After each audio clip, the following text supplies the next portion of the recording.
Hey everybody, Ivan here. The usual sort of video today, we have a Polaris Sportsman 4x4 four-wheeler, and we're going to be talking about and reviewing it because it is the world's best four-wheeler. This particular example has many factory upgrades, such as drilled extra holes in it because the body panels don't fit together right anymore. The little shifting dingus wiggles a lot, but it has to because both the shift linkage rods are bent. And in order to compensate for that, the Bingus housing down there, it's got extra wiggle. But that's the perfect amount of wiggle for it to be able to go into all three gears.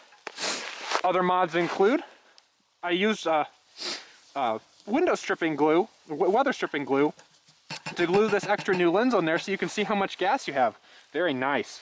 I converted it to have manual electric fans, and the reason for that is because the thermostat no longer gets coolant to it, and the reason for that is because the original the original water pump is inside the crankcase, designed by some Japanese nut. It's such a stupid design, especially on a two-stroke engine, because there's constant sucking pressure inside the crankcase, so that just sucks the seals out of the water pump and then fills your crankcase full of water. Bad idea. I improved on it though, and kept with the Japanese traditions of such a machine. It now uses a water pump that I took off of a Toyota Prius. This is the pump that cools the batteries on a Prius hybrid. And this pump now circulates the coolant, but it doesn't get it to the thermostat. So I wired up manual fans. Not the best, but it still works pretty good. It has a little Bingus for a snowplow, which I've used. It's a lot of fun to clear snow with this because it does not have any traction whatsoever, and so you slide the whole time you're clearing snow. Very important feature. I put a milk crate on it so that way I can store all sorts of things and stuff. I'll go ahead and start it up for you here. It's very simple, has the key. You can hear the manual fans. Shut the fan off. Might be able to hear it. The water pump is very quiet. That's the quiet sound of luxury, friends. Brought to you by Toyota. Sponsored by Toyota, in fact. Toyota paid me to say all this stuff, and if you disagree, you should tell them so. Anyway, to start it, there's a battery starter, which is really cool. I'm more used to recoil starters on things like this. I don't use the recoil starter, although I have tested that it works because, for emergencies or whatever. Anyway, to give it a start, it is warmed up already getting down here, so we should just give it a bink. And it fires right up. It's really loud because two-stroke is good. And Polaris even thought to put a little Bingus on it right here. And when you press this Bingus, it makes it louder.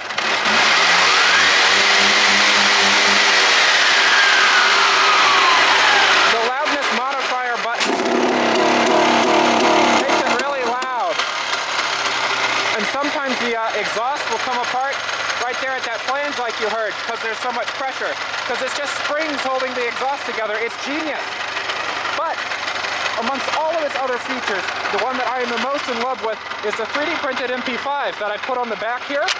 And you can go ahead and close it up and then do fun stuff with it.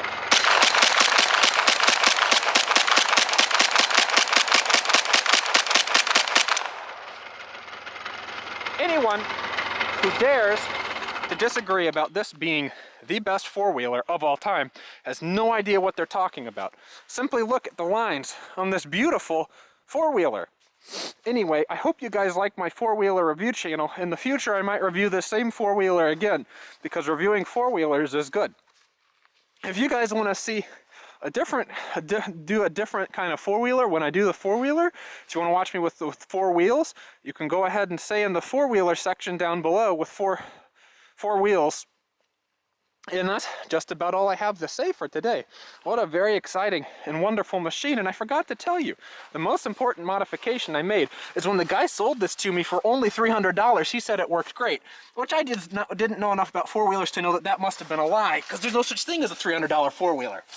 But if you look right up there, ooh, there's a transmission case, and there's a little 3D printed patch that I had to RTV onto the transmission case because the guy lied to me very badly. And the previous owner hadn't tensioned the chain ever, and so the chain rip-sawed a hole in the transmission case. You can see that off-white color there is a 3D printed patch that I've glued on there with RTV. It actually holds oil perfectly, hasn't ever leaked a drop, but of course because that error happened, it also blew out the bearing for the input shaft on the transmission, which is on the other side, and I also used 3D printed parts and some little oil-impregnated bronze bushings to fix the input shaft on the transmission. There's no good way to get you a look at that because that's like a, you have to take the seat off and then the top of the take the carburetor off, take the air intake off, and then you can sort of get a hand down in there. It was a total clusterfuck, but I printed those mounts in nylon and then put those oil impregnated bronze bushings on there, and I've had them out once since to inspect how they did, and they've got like no sign of wear. It totally works just as well, and I didn't have to like take this whole cockamamie mousetrap contraption off, which is just great. Anyway, this has been my science fair for my elementary class, my science fair report for why this is the best four-wheeler that they ever ding dang Dougly made.